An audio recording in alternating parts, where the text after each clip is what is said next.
নমস্কার, আমি অসীম ভট্টাচার্য।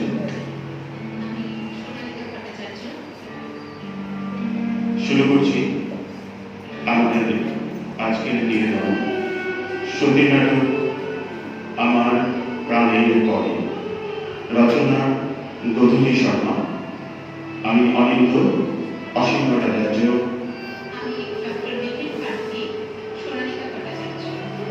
আবার রাজীব সরকার।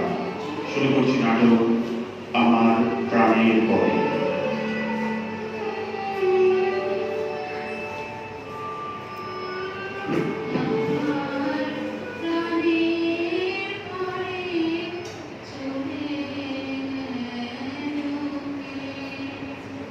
গলাটা কোনো বেশ আছে তো?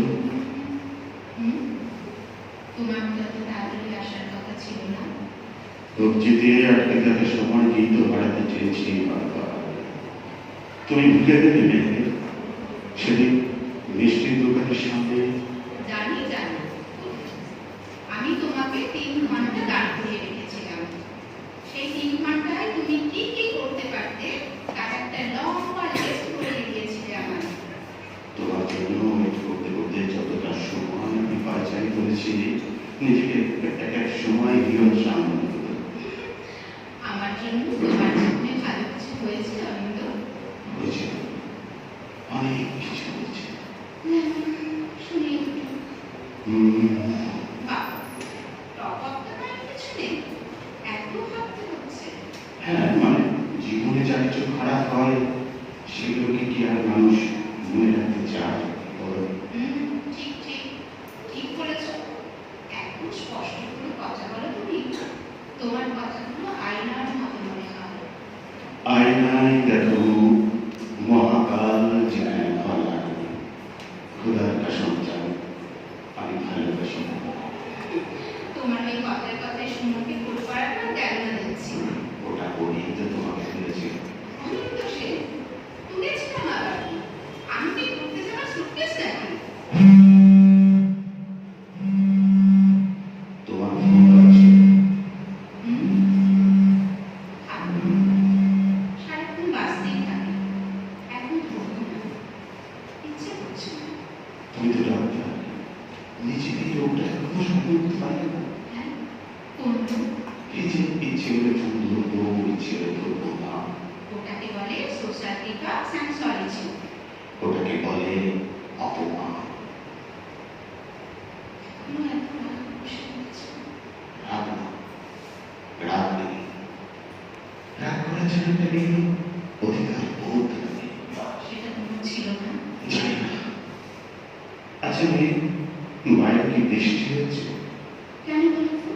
না, শুনছিলাম কলকাতায় এখন নাকি সারা বছরই বৃষ্টি হয়। বাবা, এমন করে বলছিল যেন কলকাতা তোমার এক্স গার্লফ্রেন্ড। এসছি তো, কত বছর কলকাতায় আছি বলো তো, এই শহরের গন্ধটাই ফিরে গেছি।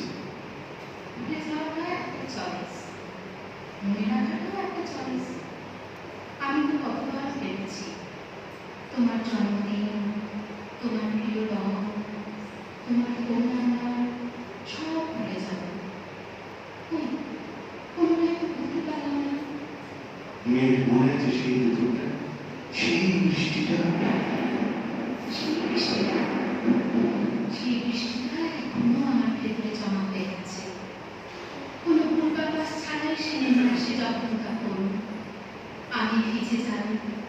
প্রেম কোন ধাঁধায়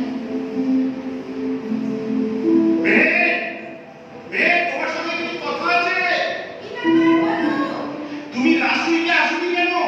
কোথায় ছিলে? তোমাকে পরীক্ষা দিতে হবে নাকি? তুমি না অভ্যেস হয়ে গেছো। কি? মানে কি? তোমাকে না গত সপ্তাহে একবারের জন্য দেখতে পাইনি। প্রথমে দুদিন ঠিক ছিলাম, থার্ড ডে থেকে কেমন একটা অস্বস্তি শুরু হলো। ঘুম হচ্ছিল না, খেতে ইচ্ছা করছিল না, পেটের ভিতর থেকে কেমন একটা অস্বস্তি হচ্ছিল। তোমার সিম্পটম শুনে মনে হচ্ছে গ্যাস্ট্রাইটিস।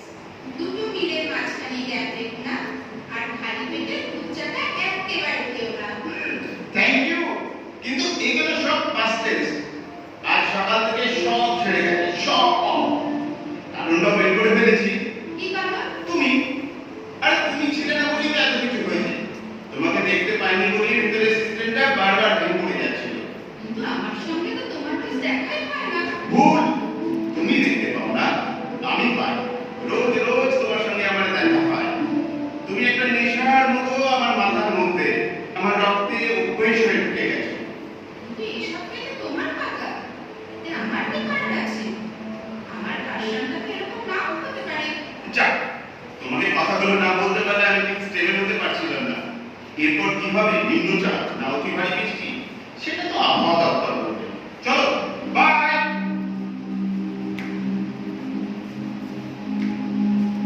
তুমি কতদিন সময় নিয়েছিলে মনে আছে? মনে আছে 2 মাস 10 দিন। কি শীত পড়েছিল সেবার। রোববার ছুটির দিন, রাত 4টের সময় কি গড়ে মধ্যে ডাকে। ক্লাস 9 4 শীতকালে এত তাড়াতাড়ি ভোর ভোর হয় না, তবে লেট হয় ভরপুর।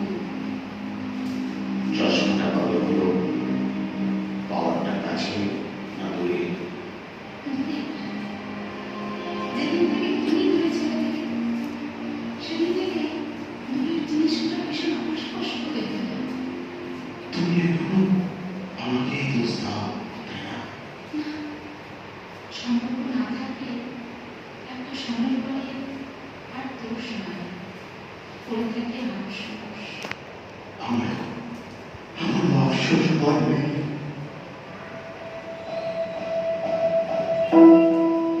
I am sorry, mate. I am breaking up with you. What? ইয়ার কি হচ্ছে নাকি? আমি এখান থেকে চলে যাচ্ছি রে। Film television institute of India নাম শুনেছো? হ্যাঁ, শুনেছি। পরীক্ষা দিয়েছিলাম, পেয়ে গেছি। দেখো, সুযোগটা যখন পেয়ে গেছি, যা হবে কপালে, দেখে পড়লাম। কিন্তু তুমি যে এত কিছু করলে, আমাকে একবার বলার প্রয়োজন মনে করবে না? আরে ভেবেছিলাম সবকিছু হয়ে গেলে তবেই বলবো। কিন্তু এর সাথে ব্রেকআপের কি সম্পর্ক? দেখো, আমার বোর্ড শেষ হবে, তারপর কি করবো জানি না। আর অনেস্টলি যে এই সময় মেলায় দিচ্ছে আমার খুব একটা নেই। এক সেকেন্ড। তুমি না অভ্যেস হয়ে গেছো। তুমি একটা নেশার মতো আমার মাথার মধ্যে, আমার রক্তে ঢুকে গেছো। কথাগুলো তো তুমিই বলেছিলে, তাই না? এখন তুমি যে আমার অভ্যেস হয়ে গেছো, সেটা কি করে আমি বদলাবো বলুন তো? বর্তমানে তো সোজা নয়। সবকিছু ভালো থাকতে থাকতে শেষ হওয়াটা বেটার না? শেষ কখনোই ভালো হয় না। একে আমি মুসলিম, তার উপরে তোমার চেয়ে বয়সে বড়, আমার আব্বা মা কেউ মেনে নেবে না। ভেবেছিলাম একসঙ্গে হাঁটতে হাঁটতে হোঁচট খাবো, পড়ে যাবো, কিন্তু ডেস্টিনেশন চেঞ্জ করবো না। প্লিজ আমাকে ভুল বুঝো না। আমি তোমাকে বুঝতেই পারছি না। ভুল ঠিক তো অনেক পরের কথা। ইনফ্যাক্ট আমি নিজেকেও ঠিক করে বুঝতে পারছি না। হঠাৎ মনে হচ্ছে আমি এক্সাম হলে বসে আছি, আর গোটা পেপারটা না আনছি।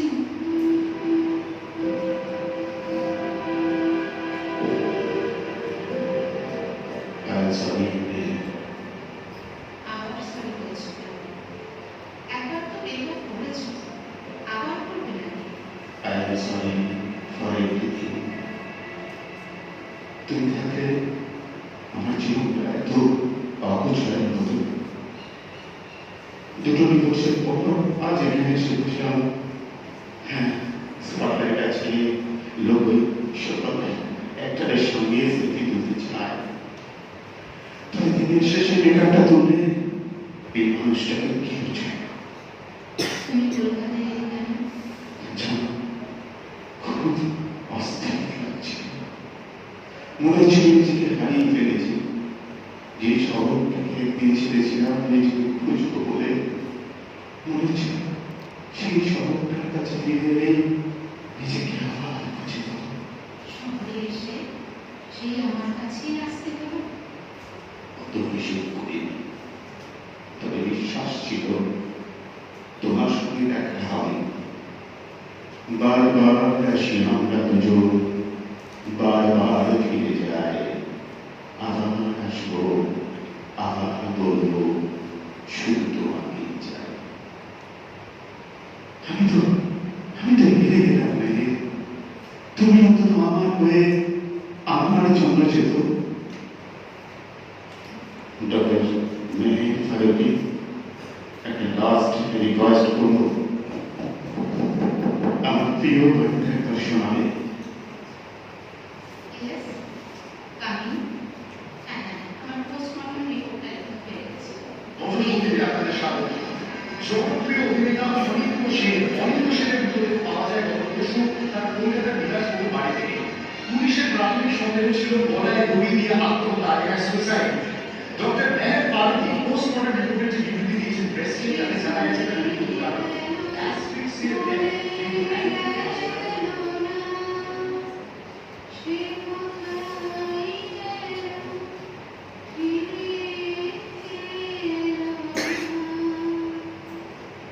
নমস্কার।